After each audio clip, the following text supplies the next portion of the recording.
రబీ సీజన్లో వ్యవసాయానికి విద్యుత్ లోటు లేకుండా చూడాలని అధికారులను ఆదేశించారు సీఎం కేసీఆర్. వ్యవసాయ సాగు పెరిగే అవకాశం ఉండటంతో పగటిపూటే 9 గంటల విద్యుత్ అందించాలన్నారు. రాష్ట్రంలో విద్యుత్ ఉత్పత్తిపై సమీక్ష నిర్వహించారు సీఎం.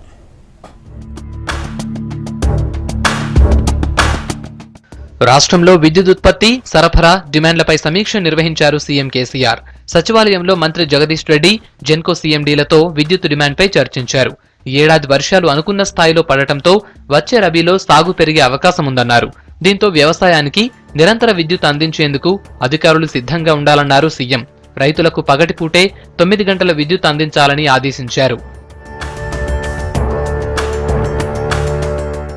భారీ వర్షాల వల్ల ప్రాజెక్టులు నిండటంతో శ్రీశైలం, చూరాల, పోచంపాడుతో పాటు సింగూరులో కూడా జల విద్యుత్ ఉత్పత్తి చేస్తున్నట్లు సీఎంకు వివరించారు అధికారులు.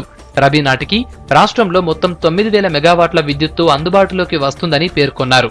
దీనికి తోడు మరో 1000 మెగావాట్ల విద్యుత్ ఛత్తీస్గఢ్ నుంచి అందుతుందని తెలిపారు. రబీ సీజన్లో రైతుల అవసరాల మేరకు విద్యుత్ సరఫరా జరిగేలా కార్యాచరణ రూపొందించాలని సీఎం ఆదేశించారు.